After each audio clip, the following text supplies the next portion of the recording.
Now the next topic is SI unit of force. What is the SI unit of force? We know that Newton. SI unit of force is Newton. Now F equal to, we know the formula, F equal to mass into acceleration. SI unit of mass is kg and SI unit of acceleration is meter per second square. So kg meter per second square, this total we will call Newton, okay, denoted by N. So the SI unit of force is Newton, denoted by capital N. Now what do you mean by define? What do you mean by 1 Newton or define 1 Newton? Question often asked. So here 1 kg mass. 1 kg mass is there. 1 kg mass. 1 kg mass to produce 1 meter acceleration. 1 kg mass to produce 1 meter acceleration. How much force is needed? 1 Newton. Or we can say if 1 Newton force is applied on 1 kg mass of an object, it produces 1 meter per second square acceleration. So we know here mass equal to 1 kg and acceleration equal to 1 meter per second square. So 1 into 1 become 1 kg meter per second square. So this will become kg meter per second square is 1 Newton. Okay. So definition of the 1 Newton means if 1 Newton force is applied on a mass of 1 kg, okay, then the body will produce 1 meter per second square acceleration. Or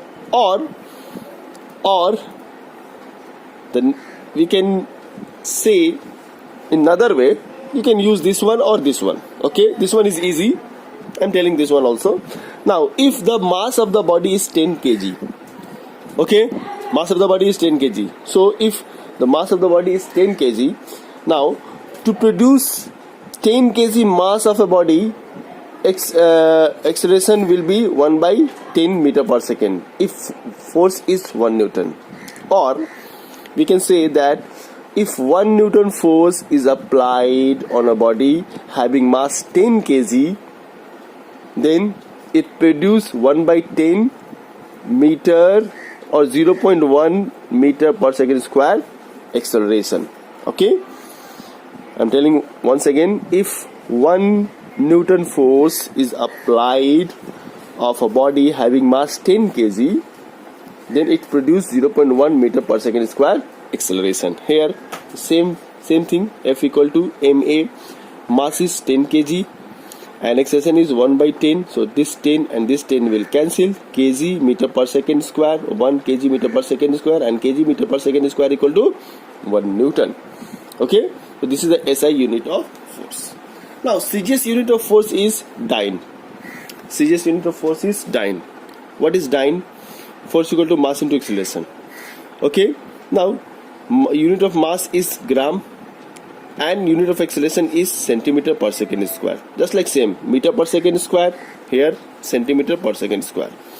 So 1 into 1 multiplied by 1, so this will be gram centimeter per second square. So gram centimeter per second square is called dyne. Okay, now what do you mean by 1 dyne? So here the mass will become kg to gram. So if 1 dyne force is applied on a body having mass 1 gram, then it produces 1 centimeter square acceleration.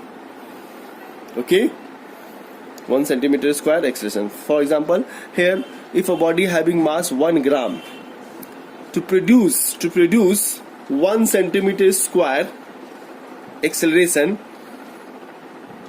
we need 1 dyne force.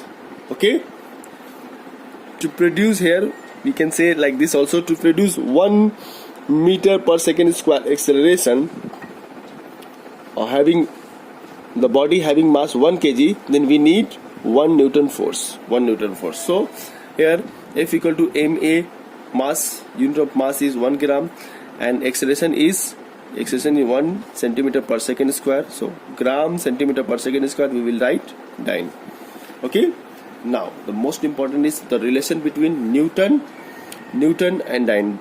dyne and Newton. What is the relation between dyne and Newton? Now we know that 1 Newton equal to 1 kg meter per second square. Here kg meter per second square. So kg, if we convert kg into gram, then 1 kg equal to 1000 gram, and meter equal to 100 meter, 1 meter equal to 100 centimeter. So kg equal to 1000 gram and meter will convert into centimeter, 100. So 1 2 3 4 5 5 0 is there, so we will write 10 to the power 5. This will become gram centimeter per second square, and gram centimeter per second equal to gram centimeter per second square is equal to, we can say, dyne. So 1 Newton equal to 10 to the power 5 dyne. Here 1 Newton equal to 10 to the power 5 dyne. Very important, very important relation. Okay, please remember this one. 1 Newton equal to 10 to the power 5 dyne. And sometimes it will ask how that derive 1 Newton equal to 10 to the power 5 dyne, or prove it. Clear? Hope you have understood this one. Thank you.